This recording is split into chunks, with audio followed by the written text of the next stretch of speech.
This is Tempest Tossed, Conversations on Migration and Mobility, and I'm Alex Alenikoff. This episode, entitled The Last 20 Miles, was conceived, produced, and reported by Annika Hansen with Allison Erickson.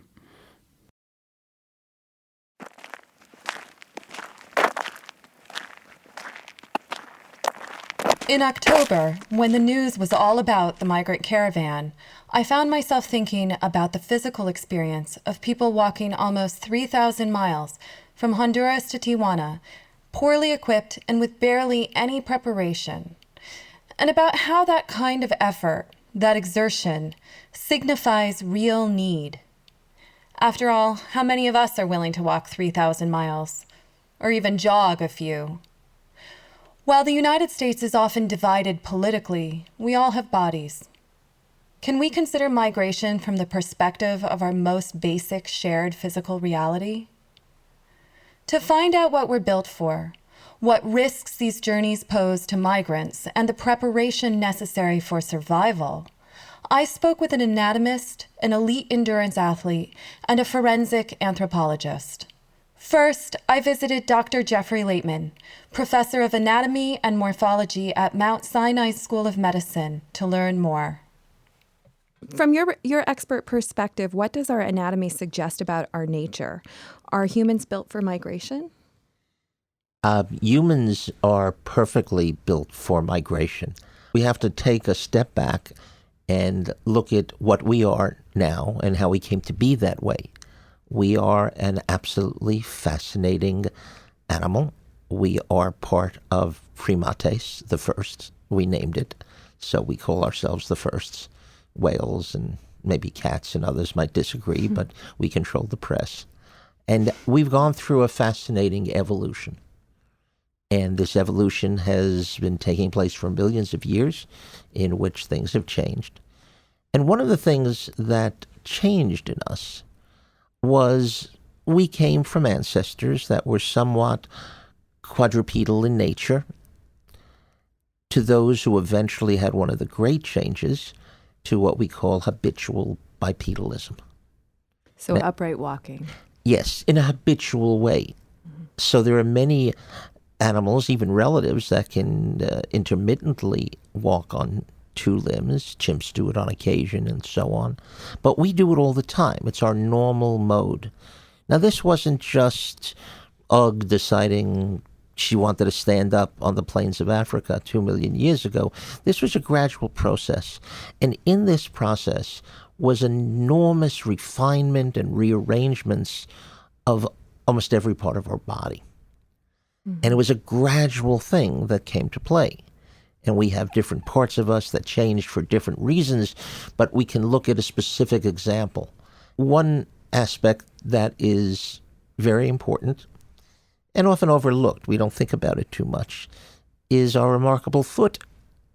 We don't think about feet too much. I think most people don't think about feet. If you've been on them for too long, then right. You start to think about them. Then and then you massage them, or you go out and buy. I learned sneakers can now cost like $600 or $800. This is beyond me. But our foot is one of the most extraordinary structures of our body, and certainly one of the most underappreciated. The feet of most of our relatives are very different. Over the years, what occurred was our feet became highly, highly specialized. So specialized that they lost their role to pick up things with their hands, and they became a structure solely for weight bearing and for transmission. Our feet, for example, human feet, have in it what we call a double arch system, a longitudinal arch and a transverse arch. So longitudinal arch moving from toe to heel. That's right. And transverse from going side across. to side. And it is an amazing structure that takes forces that comes through our pelvis and femur and leg and can transmit them efficiently through the tightly interlocked bones of a foot. This is extraordinary. And the mechanism that's evolved for this over the years has been one in which we tend to use muscles less at certain times rather than having to use them all the time. We could rest at times, which saves us energy, which means that energy can go back into some general pool for other things. So the development of our foot has made our bodies more efficient for a broader variety of tasks? Yes. So what's occurred was we became reliant on a habitual bipedal gait somewhere in East Africa, maybe 3 million years ago. And this had a lot of effects. One is that our hands became free. So if you don't have to use these for climbing or for ambulating, you can use them for other things, like holding things, which is pretty nifty. Also, we were changing. Our brain was growing. It was getting larger. We started to evolve new ways of communicating and new ways of moving and walking on the plains and savannas of East Africa.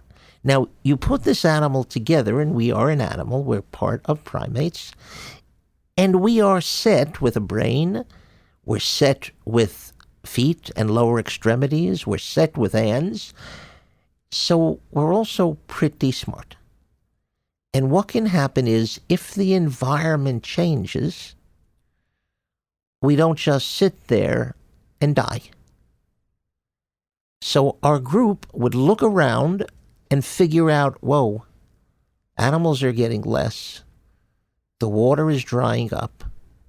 What are we going to do? And eventually groups started to migrate. So our human migration is a demonstration of human intelligence then? Animal intelligence? Yes, it's part of our package. Other animals have temporary migrations, and all animals are different. But our species was one that traditionally has been able to pick up and go. So there we are. We are one species. We are all designed to be able to move, to walk, to think. And that has taken us all over the world, to every habitable area. Some are not so habitable, but every habitable area we've come to. And then depending on how long our groups have been there, we've acclimated in various ways.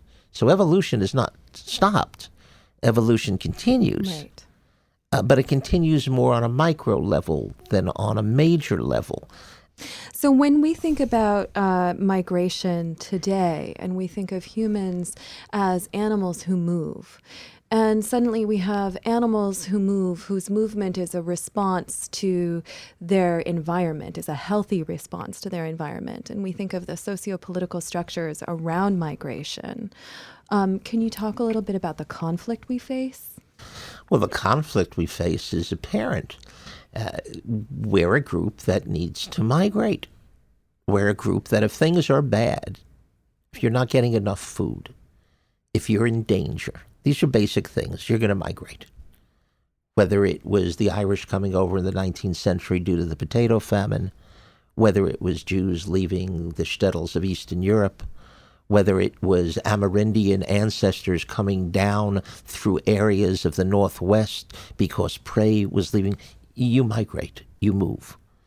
This is no different than what is occurring with many peoples in our own hemisphere who are in periods of want and fear, and they're migrating to areas that they see and know can be healthier. This is a very normal activity. Now, the socio-political things of this is an entirely different question. And a question, unfortunately, that really runs up against the normal activity of humans to migrate.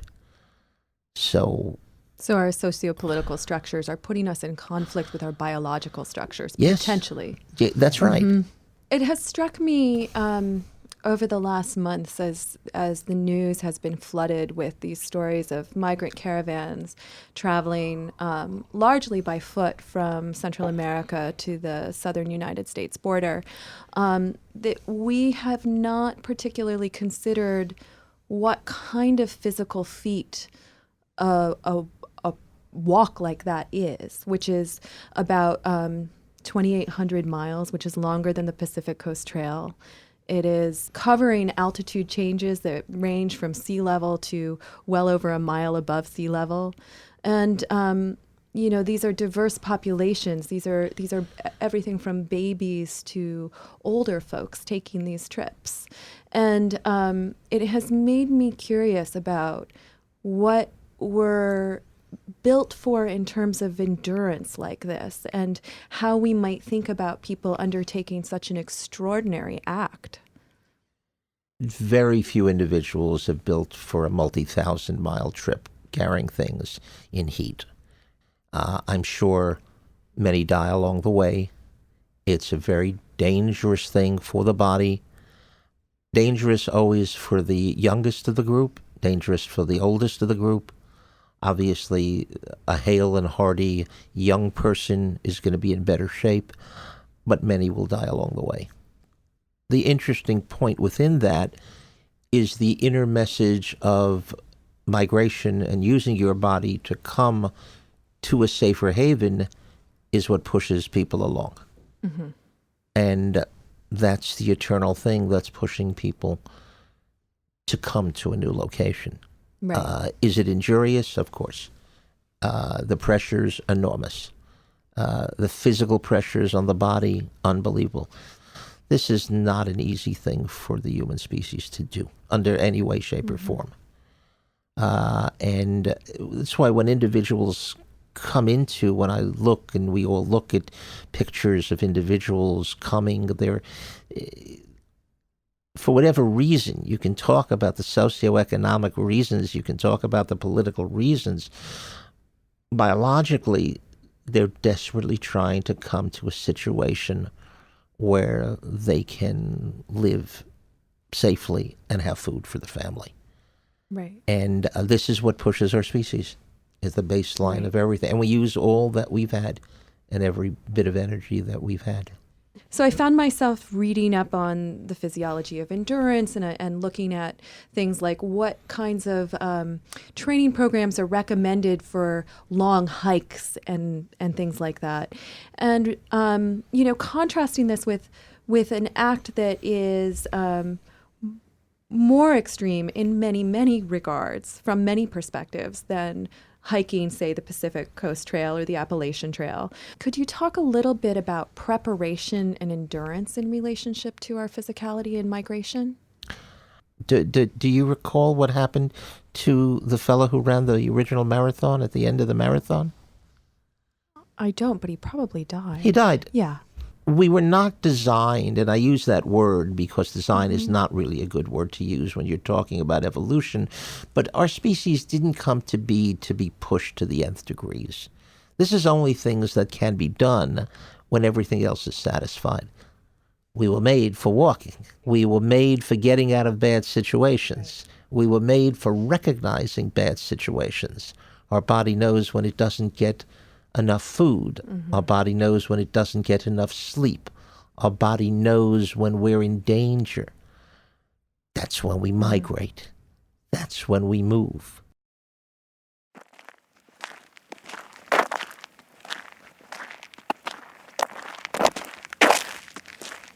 It seems transcontinental migrations by foot have helped define our human bodies and our human cultures, but they're also dangerous. Could an endurance athlete offer any insight into the physical challenges faced by members of these migrant caravans? I called Pete Kostelnick, an expert in endurance, to talk about how he prepares to test the limits of his own physical capacity. So, Pete, you've explored the limits of your physical capacity. How have you done that? What are your accomplishments? I've done, probably the most notable is I've done two what we would call transcontinental runs. One was in 2016 from San Francisco to New York City, which was about 3,067 miles over the course of 42 days. More recently, in 2018, I ran about 5,384 miles from Kenai, Alaska to Key West, Florida over the course of about 100 days. it's so challenging as well when if it's warm out. You know, from Alaska to Florida, I was pretty lucky with weather, but then in Florida it was in the 80s and 90s most days, and so even if I did have water options every 10 to 15 miles, you know, by the time I covered 15 miles, water was warm and from the sun beating down on me, so that's just another layer of complexity.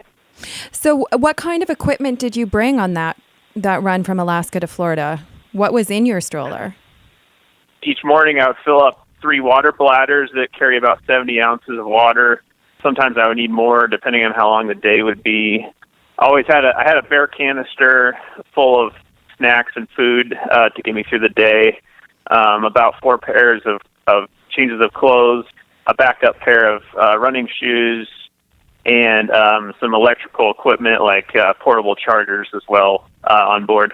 So when you're prepping for these runs and you're putting together this toolkit, how long does it take you to make decisions about what you're going to include, what the weight is that you're going to be either carrying or pushing or pulling as you run? For running from Alaska to Florida, it was really over a year of, I guess, passive planning, but then really also, 5 or 6 months of trial and error with determining what was needed and what wasn't needed, because you just have such limited space and limited capability of carrying everything you would want. That was about half a year of really detailed planning of what I would take with me. So migrant caravans travel as much as 2,800 miles, much of it on foot, so a little bit less than your cross-country run. And reports have noted that most people are really poorly equipped, wearing flip-flops and Crocs and covering elevation ranges from sea level to over a mile high. I'm curious, knowing what you know about the body and about endurance, what does it mean for a person to take a trek like that under those conditions? What kinds of steps would you take if you were facing this sort of journey from your position as an athlete? Yeah, I wonder, how they eat enough, because even if you're just walking, say maybe 10 to 15 miles a day, that you're burning about twice as many calories as you normally would, and then you're probably having to drink over twice as much as you normally would have to. So figuring out how you're going to keep enough calories in your system to not become malnourished, and then also having enough water, especially cold water, or at least not warm water, would be also a very difficult thing to overcome, in my opinion. Even with a stroller, a lot of days I would having all the water on my stroller. It was sometimes a close call on whether or not I had enough water to get through the entire day. So if you had to pick up and go in 24 hours on one of these massive trips, could you imagine doing it? It'd be very scary. I would pack, water bladders. It's probably the most important piece of equipment I would look for immediately, because you can collapse them and then fill them up whenever. But that'd be a pretty scary undertaking.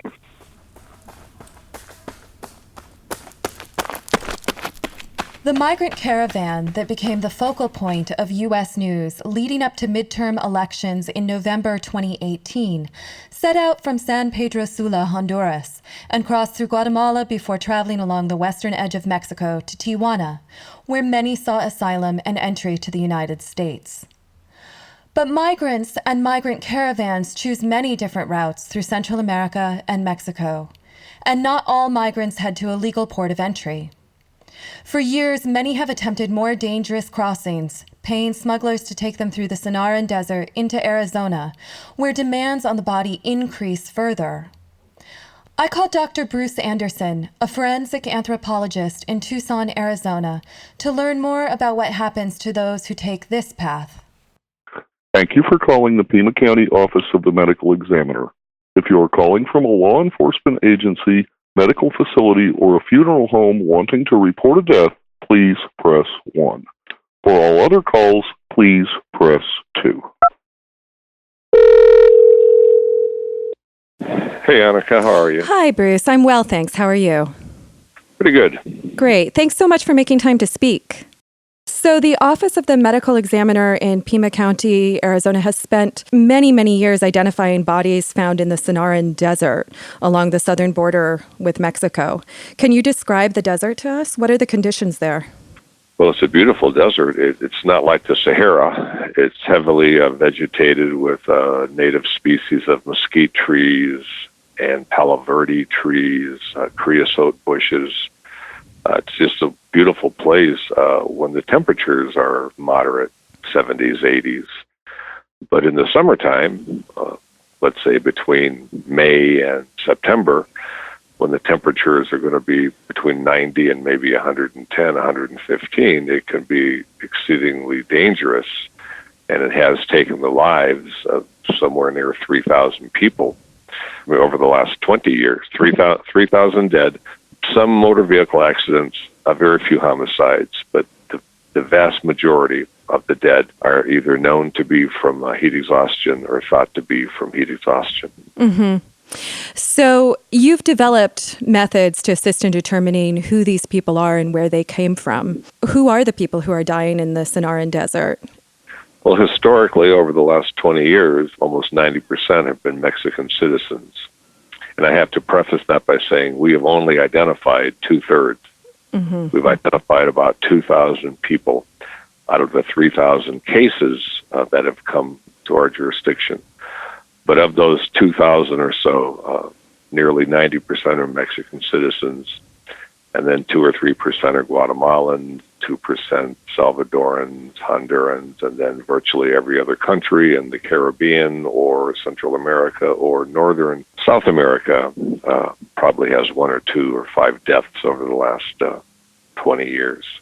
Is it safe to assume that the majority of these people are attempting to cross the border into the United States? We believe so. We thought we had, and we've been justified in thinking now for 18-some years that we had better characterize or profile an identified body or a bone as more likely an American citizen or more likely a foreign national. We term these people that are not American citizens as undocumented border crossers, or UBC for short. Mm-hmm. So of the 1,000 people that I mentioned earlier that have yet to be identified, we think they're UBCs, and we think when they get identified they will be foreign national. But this coding, separating out American citizens from foreign nationals, it gives the most accurate count that we can think of for the severity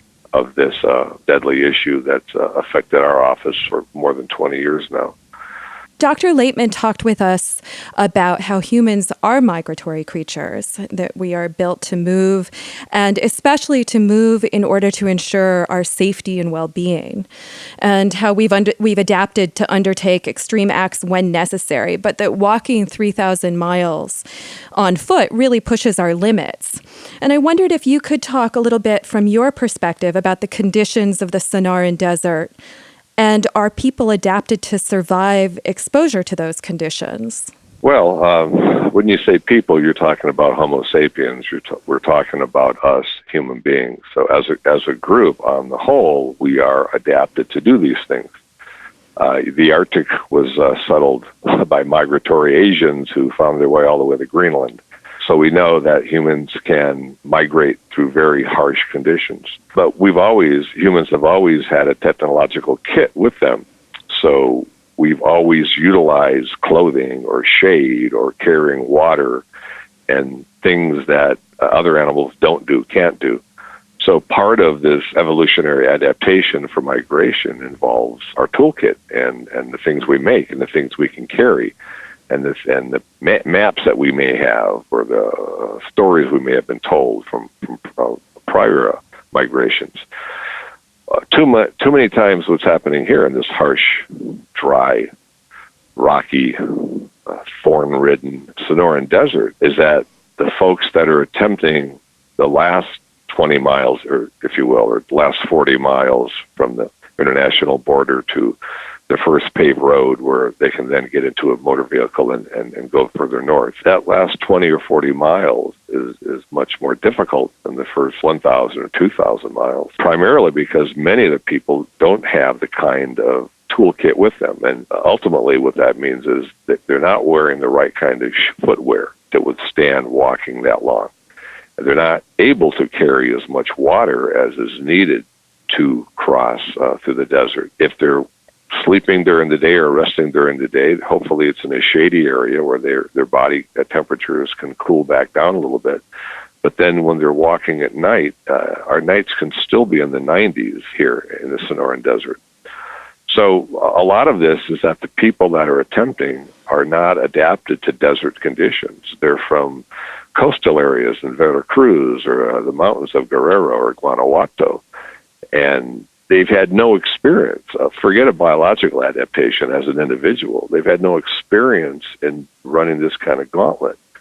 You layer that with the fact that the smugglers, the so-called coyotes, they lie to the migrants about the length of the journey, how far they're going to walk, how much water they need to carry. They make them buy cheap, dark or camouflage-colored footwear just south of the international border. And now people who maybe had comfortable shoes that would have that had supported their walk for days or weeks prior, now they're forced to buy these cheap plastic type shoes that after a few miles of walking, now the people have blisters in the most critical place of their body, on the balls of their feet and their heels, and they cannot walk anymore. Now that's a recipe for death right there, and we have seen that play out too many times. What we're seeing so much in news reports is that people are wearing flip-flops and Crocs and footwear of that kind, packing very lightly. So it's interesting when you talk about a toolkit and the specificity of that toolkit that's required for someone to succeed. And you just mentioned the fact that this is the end of a long journey for many people and that they're extremely depleted and unprepared for the challenge of the Sonoran Desert. Why do people pass through the Sonoran Desert rather than other places? Because they can. U.S. government policy back in the 90s, and this was under Immigration and Natural Services, they created 3 or 4, I guess they call them operations. They went by the name of Operation Gatekeeper and Operation Hold the Line and Operation, I'm forgetting the third one. But a part of these operations, and the reason for these operations was to stem the flow of migration in the urban areas in California and Texas and the smaller urban areas on the Arizona-Sonora border, and make it more difficult for the smuggling organizations to get to smuggle people across. And what this policy did, this INS policy back in the 90s, was to create what's been termed now by researchers a funnel effect, which if you're coming north and you can't get across the Rio Grande or you can't get across in San Diego or in Central California because Border Patrol has been,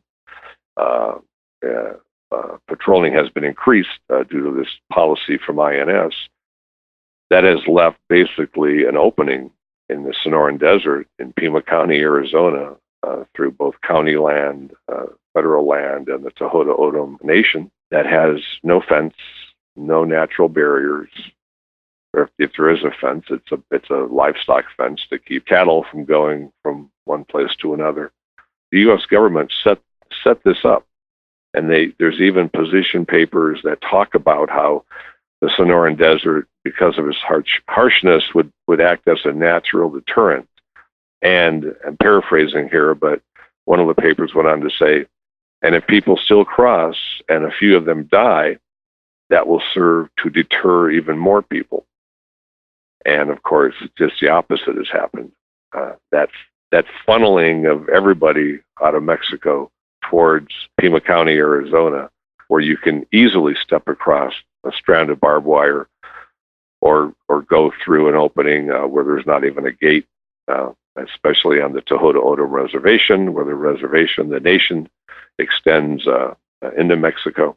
the number of people crossing the border, the number of Mexicans crossing the border has come down significantly, but there's been a real surge in the number of Central Americans who are crossing. Is there a consistency in those changes that you see also in the numbers of identifications of UCBs you're making?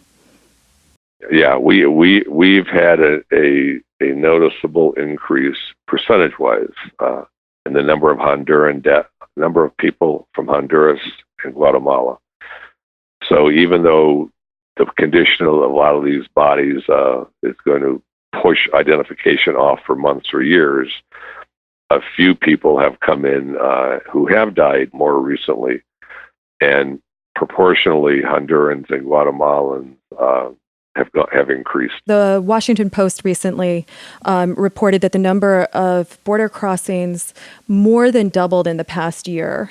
And indeed, there was a 6% increase in the crossings along the border with Mexico in March, making monthly arrests at their highest point since 2007. And I was wondering if you are seeing any uptick yet in the number of people who are perishing in the Sonoran Desert. No, but it hasn't gotten hot yet. And we've had an exceedingly mild, perhaps historically the most mild May in Tucson history. And triple digits are predicted for this weekend, and then probably will stay with us for 3 months. What we fear is what we read in the newspaper about these families who are coming to seek asylum. So now you have a couple of parents and a whole bunch of kids, some maybe still being carried by one of the parents.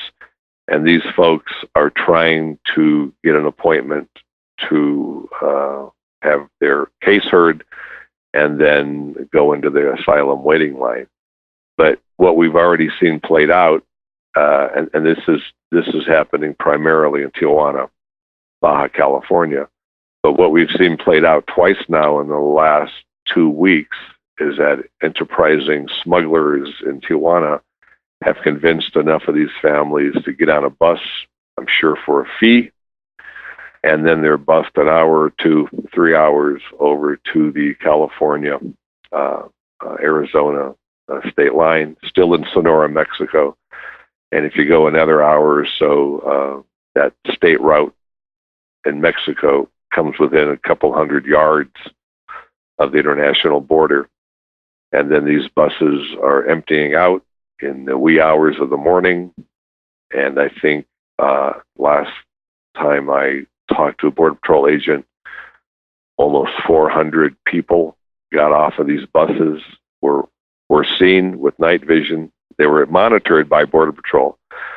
And 400 people, I think they said the 300 were minors, got into the United States by 100 yards or so and just sat and waited for Border Patrol to come and get them, arrest them. And then this would be a way, in their mind, to get in that asylum line quicker than waiting in Tijuana.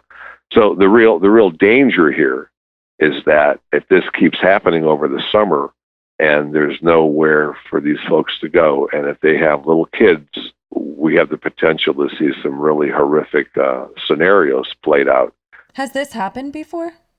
So that hasn't happened yet, but we're watching the news accounts and talking to Border Patrol about their experience, and I think everybody is hopeful that that kind of activity will stop, because Border Patrol has gone on the record saying it could take up to 72 hours for their agents to extract, if you will, all 400 people. In that scenario, it could take up to 72 hours for them to either get buses in there or helicopters or whatever else they have to do, formally arrest the individuals, get their asylum claim stated, and then move them to safety, which increasingly are either homes or public buildings here in Tucson and Phoenix.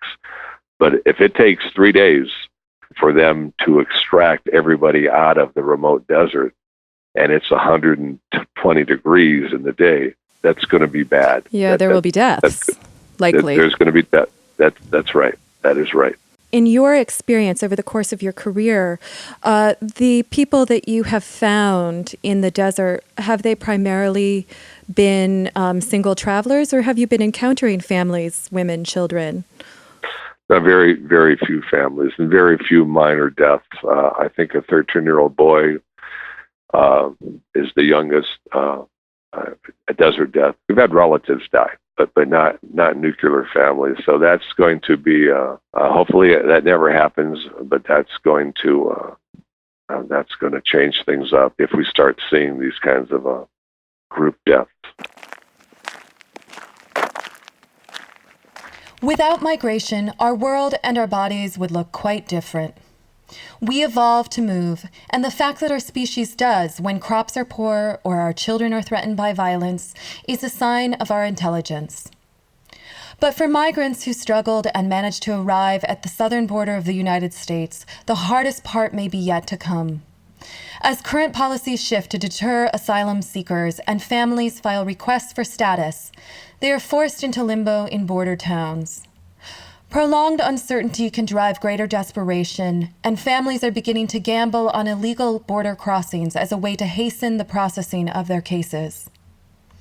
Now, the decades-old policy of prevention through deterrence, which has already claimed thousands of lives, is colliding with the pressures created by global violence and climate change, and the nativism of the Trump administration. Migrants are forced to choose their survival, and the last 20 miles of these journeys could become the most dangerous, ending in death. Is the mix of aggressive and unstable border policy and harsh terrain creating the conditions for a perfect storm? You've been listening to Tempest Tossed, a production of the Zolberg Institute on Migration and Mobility at the New School. Our engineer is Sahil Ansari at Dodge 112, and theme music composed by Eli Elainikov. We would welcome your comments and suggestions for future episodes, and you can reach us by emailing us at tossedtempest@gmail.com. That's tossedtempest, all one word, @gmail.com.